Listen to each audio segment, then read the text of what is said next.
예, 제주 서귀포시의 위성군원입니다. 우선 여객기 참사로 운명을 달리하신 희생자분들께 명복을 빌고요. 유가족 여러분들께 깊은 위로의 말씀을 드립니다. 우선 간단한 거로 이호영 청장님께 질문을 좀 하겠습니다. 주문하겠습니다. 가짜뉴스 악성 댓글 관련해서 이제 20명을 검거하고 38건을 지금 수사 중이라는 말씀을 들었습니다. 근데 이제 전담 수사관을 118명을 편성을 하고 있는데요. 실제 이 전담 수사관 118명이 실제 모니터링을 전부 하고 있는 겁니까? 모니터링 요원은 뭐 그런 건 아니고요. 각 예. 지방청 단위로 해서 사이버 수사대가 있는데요. 거기서 뭐 수사하는 사람도 있고 모니터링 하기도 하고 뭐 이렇게 네. 같이 종합적으로 수사를 하는 겁니다. 네, 엄정한 처벌이 필요하고요. 국토부에 좀 장관님께 말씀을 좀 드리겠습니다. 경찰에서 이제 편성하고 있지만 실질적으로 24시간 모니터링이 안 되고 있을 겁니다. 그래서 국토부에서 자체적으로 관련되어진 모니터링단은 구성을 해서 적발하고 그리고 그것을 이제 경찰과 협조해서 이런 일이 없도록 조치를 취하시기 바랍니다. 네, 그렇게 하겠습니다. 조경 보건복지부 장관님께 말씀을 드리겠습니다. 미성년 유족과 관련되어서 보호가 필요하다라고 하고 있고 여러 이제 어려움들이 있는 것 같습니다. 그래서 이분들에게 좀 특별하게 담당 실무자를 좀 붙여서요 민원을 해결하는데 좀 도와주시겠습니까? 예, 그렇도록 하도록 하겠습니다. 아마 미성년 후견인 선임과 관련된 말씀을 예. 하시는 것 같은데 저희가 지자체하고 협의를 해서 예. 차질 없이 이행하도록 하겠습니다. 네, 고맙습니다. 다음 이제 사고의 누가 나오셨죠? 네, 잠깐 나오시고요. 관제탑 교신 내역을 공개해 달라고 요청을 했는데 관련해서 이제 안 된다 이렇게 하고 있는데 그 이유가 뭐죠? 네, 이 관련해 가지고 보고 드리겠습니다.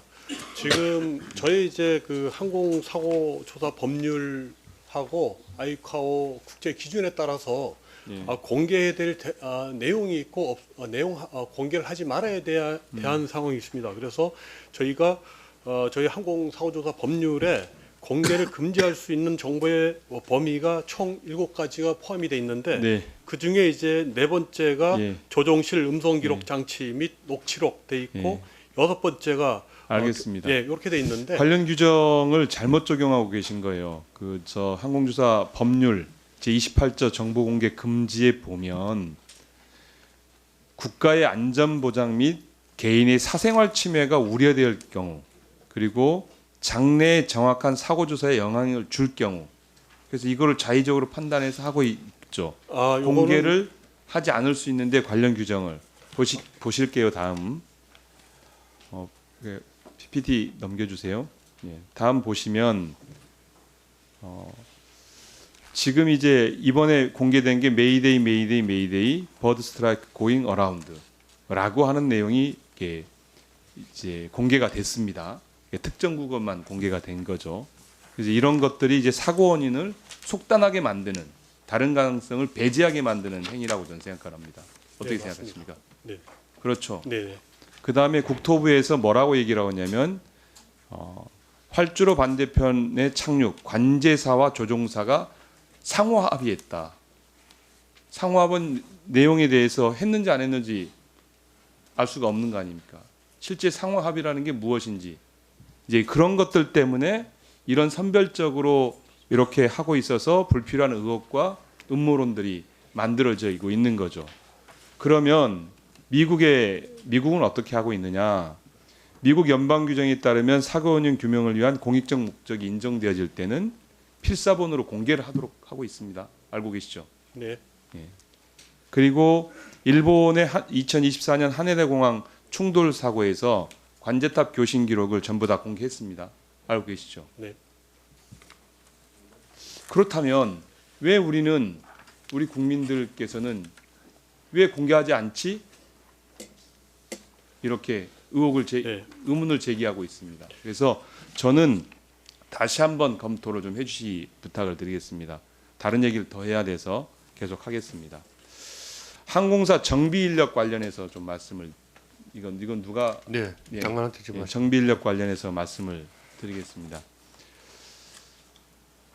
문제가 생길 때마다 뭐 이걸 추가로 확보하겠다, 정부 인력 전수조사하겠다, 뭐 실태조사하겠다, 개선하겠다 이렇게 하고 있는데 지난 2023년에 2024년 국내 항공사 정비 인력을 보면 대형 항공사 2개사는 16.4명이 평균이고요. LCC는 10.8명밖에 되지 않습니다. 특히나 이제 이번 사고항공인 경우는 11.2명이고요. 한 대당 정비사가 11.2명밖에 되지 않습니다. 그리고 운영과 관련되어서 다음 넘겨주시면 이제 제도를 개선했습니다. 원래 이제 정비사를 12명을 두도록 하고 있는 규정을 정비 경력 2년 이상이면 전부 다 인정하는 방식으로. 근데 관련 논문을 살펴보니까요.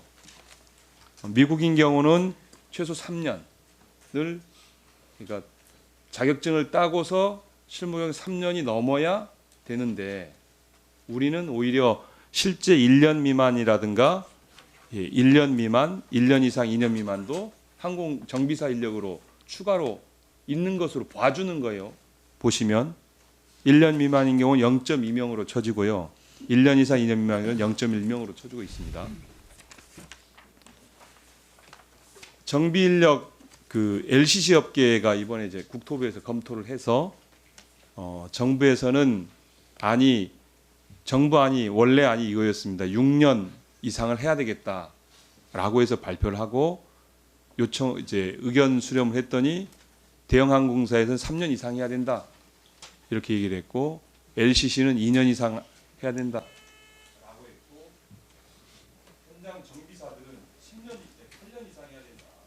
무슨 소리냐? 그런데 국토부가 2년 이상으로 낮춰버렸어요. 결국 이러한 항공 안전에 대한 이런 안일한 인식이 결국 이번 사고를 일으킨 원인 중에 하나이고 또한 그렇게 운영하고 있는 LCC들의 문제이다. 저는 그렇게 생각합니다. 경영 책임자들이 항공 안전에 대해서 이런 식으로밖에 사고하지 않기 때문에 이런 사고가 난 게 아닌가라고 생각하는데 장관님과 최근항공 대표께서는 예, 우선 그 의원님이 제시해 주신 이 규정 개정 과정에서의 각계의 의견 수렴 결과와 그 반영 여부에 대해서는 제가 다시 한번 살펴보도록 하겠습니다. 어떤 기준으로 의견들을 수렴해서 어떻게 결론을 내는지 하는 것은 다시 한번 면밀히 들여다보도록 하겠습니다. 그리고 앞으로 현재 2년으로 되어 있는 부분에 대해서 지적하신 대로 좀 이 인정 기준을 상향으로 조정한다든지 혹은 비행기마다 또 다 공통적인 게 있고 또 다른 게 있거든요. 그래서 그 특정 기종별 또 자격을 또 준다든지 하는 좀 더 세분화되고 상향된 그런 기준을 만들어서 적용하도록 그렇게 의견 수렴해 나가도록 하겠습니다.